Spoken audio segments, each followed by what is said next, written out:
Now, Deven Ghelani is director of the Policy in Practice think tank, who is one of the architects of the Universal Credit Welfare System. Deven, very good evening.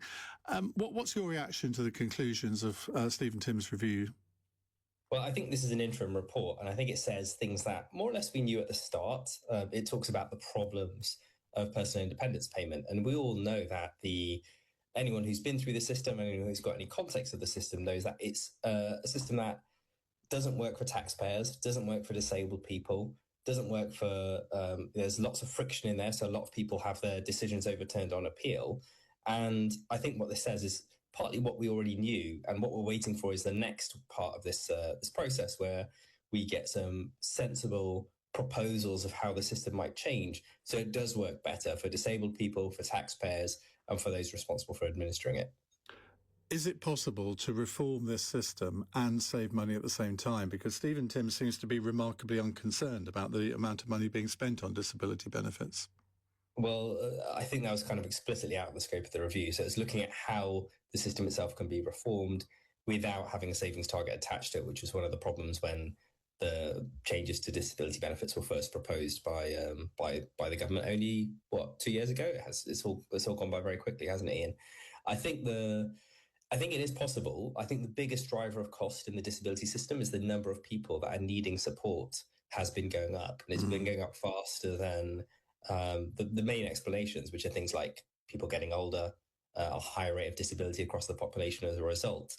The rate of pace of application of disability benefits has been going up faster than that. So that's the question to ask and answer.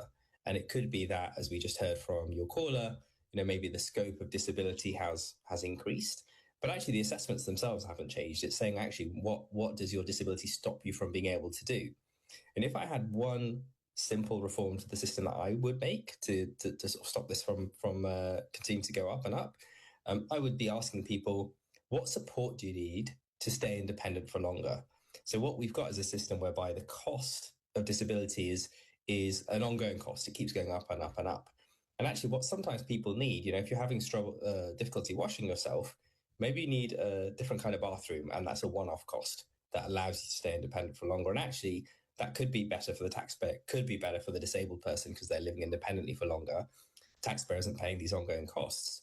And what we've ended up with is an assessment system that almost asks people, makes people almost talk about how little they're able to do for themselves in order to access the support that they often very genuinely need, rather than saying, actually, what do you need to live independently for as long as possible? So those are the kinds of reforms that policy practice. And is PIP totally independent of how much you earn? So you could be on £90,000 a year, but you would still be entitled to PIP, or is that separate? Yeah, so it's entirely non-means tested. So it's there to overcome the additional cost that people with disability face.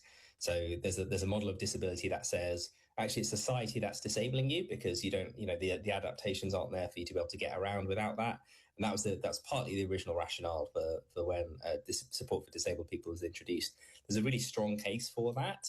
But I mean, if you didn't feel people on higher incomes should get as much, there's a case for also means testing, things like personal independence payment, or bringing it into making it taxable, for example, so they'd be paying tax back on it. But that does actually also complicate the system a fair amount as well. So you need to be careful about things like that. And there's a strong case for recognizing that there are these additional costs of disability that people face. I mean, the additional costs don't change almost regardless of the income that you're on. Obviously, they do change somewhat because you can afford some of those adaptations yourself. Deven, thank you very much indeed for joining us on LBC. That's Deven Ghelani, their director of the Policy in Practice think tank. Let me tell you who's on.